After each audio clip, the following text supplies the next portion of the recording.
Hey guys, Chester Westerford here. Sorry I'm a bit late with this review, but I finally got around to listening to the second audio in Big Finish's 60th anniversary contribution, Once and Future.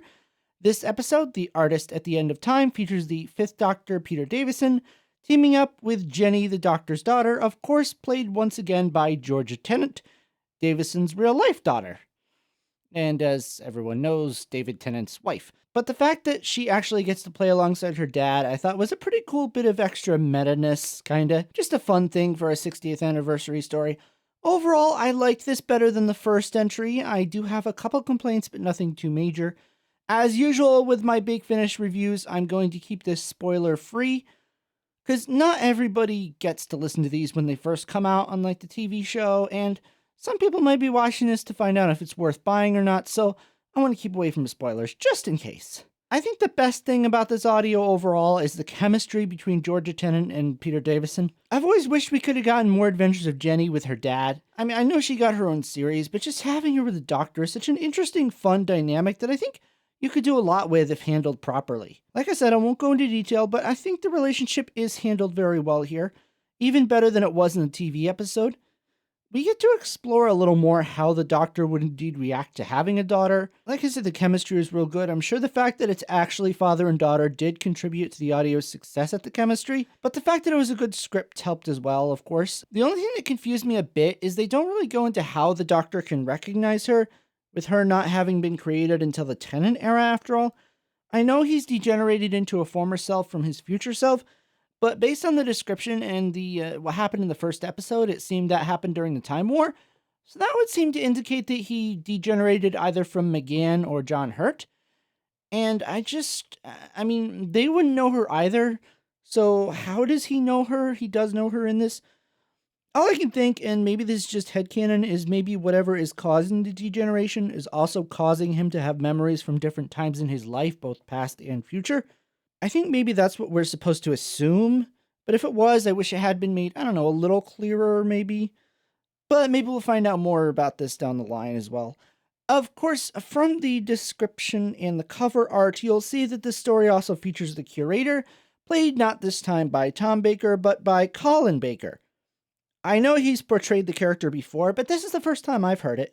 I don't know what the behind-the-scenes reason was for this. I suspect maybe the reason to start casting Colin was because maybe Tom wasn't available.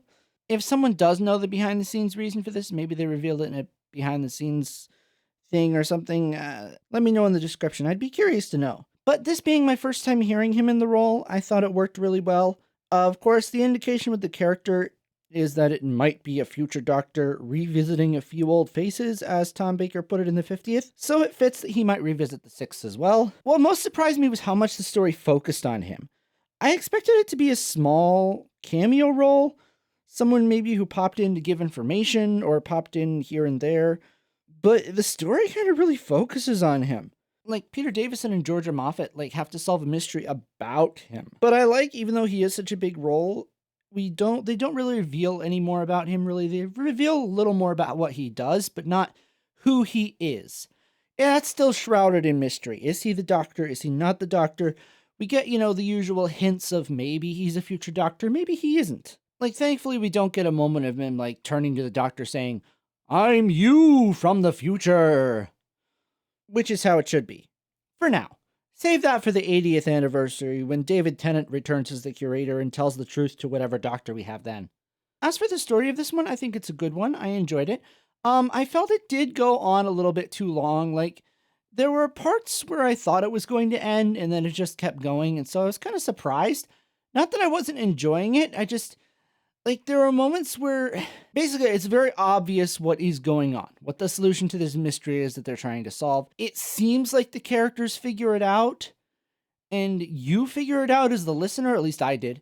But then later on, Jenny has to state it again as if she's just figured it out, and the Doctor and the Curator have just figured it out, when I think, all I can think is, I thought they already figured that out. I thought that was already obvious. So that felt a bit inconsistent and somewhat weird plotting, but it worked overall. The story was good enough that I kept entertained. The acting was very good. The characters are very good. I felt it was a very good 60th story, kind of going into who the Doctor is and why he does what he does, and what his relationship with Jenny is and what it will be or could be in the future. Overall, a good entry in the 60th. I think, like I said, a little better than the last one, and I look forward to the next one that I think is the next one, the McCoy and Davros one. I think it is. I'm really looking forward to that one. I would give this story an 8.5 out of 10.